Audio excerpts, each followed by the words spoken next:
Good morning, and thank you all for joining us.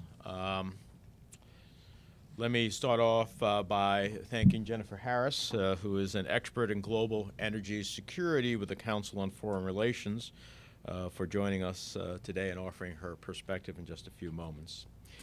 It seems like each day brings with it new concerns about the security of our democracy and the integrity of our institutions. For months now, we've been confronted by a daily drumbeat of headlines regarding Russian interference in our elections, with our own intelligence community confirming it was ordered by Putin himself. We've learned about undisclosed communications between Russia and the president's campaign and possible business dealings between the Trump organization and Russian oligarchs, and about secret meetings between Russian officials and members of the president's administration around the world. Yet despite all of these revelations, we still face more questions than answers.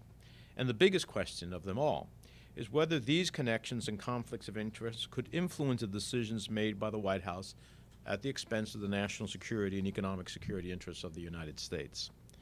Time and again, the White House has dismissed these revelations about Russia as fake news.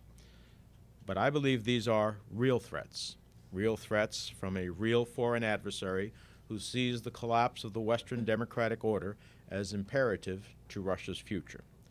That's why I've not only called for an independent investigation into Russia's involvement in our elections, I've also said that Congress must work in a bipartisan way to proactively protect America's strategic interests around the world and here at home. We know that Putin is waging cyber attacks and spreading propaganda around the world to promote Russia's interests, from the illegal annexation of Crimea from Ukraine to Russian disinformation campaigns favoring far-right nationalist political parties in Europe, to Putin's support for Syrian dictator Bashar al-Assad with acts of mass murder, which have ignited the worst humanitarian crisis since World War II. So let's be clear. Russia's interference in the affairs of countries around the world is not up for debate. That's why we must be vigilant about any attempts by Russia to gain any foothold here in our country by any means, including efforts that could put Russia in control over any of America's critical energy infrastructure. Such access would pose a real threat to U.S. national security and have a potentially devastating economic impact on American consumers. In this case, I'm concerned about Russia's relationship with another failing state ruled by another repressive dictator, Venezuela. Under leader Nicolas Maduro's watch, millions of innocent Venezuelans continue to suffer a devastating economic crisis. Many people are on the brink of starvation, languishing without medical care for completely treatable diseases. It's a serious situation with little hope for improvement without a change in leadership. But Maduro has found friendship in other world dictators. And to stave off total collapse, Venezuela has mortgaged a huge stake, 49.9%, in its state-owned oil company, PDVSA, to a Russian state-owned oil company called Rosneft. This is, in and of itself, not a problem. But PDVSA wholly owns Citgo.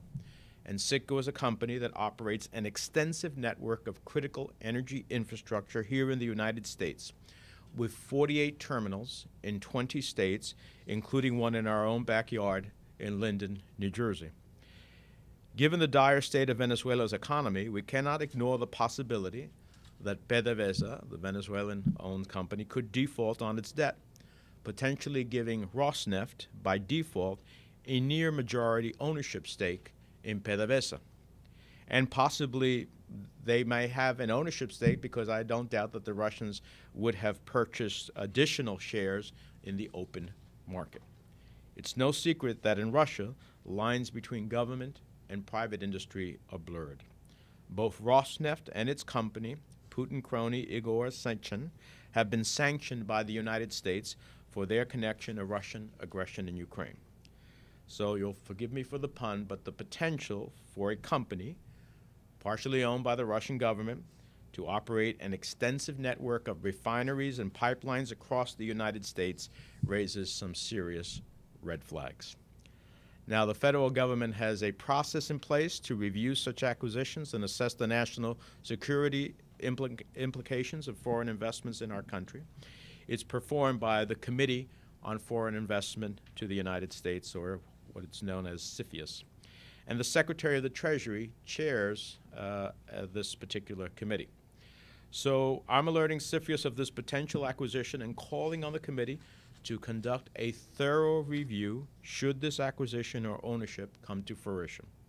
We know that administration officials serving on CFIUS, the Secretaries of Treasury, State, Defense, Commerce, and so forth, are ultimately in charge of this process. We know that the Secretaries of State and Commerce have extensive business ties to the Russian energy sector, which is why it is critical that this review be completely free of conflicts of interest. Given the current players in the administration, I'm not sure how we guarantee the integrity of this process, but I know we have to try. We know that in the past, Russia has used cyber attacks to disrupt energy grids in Ukraine. Likewise, Putin has used the Russian oil and gas industry to manipulate energy prices in Eastern European economies.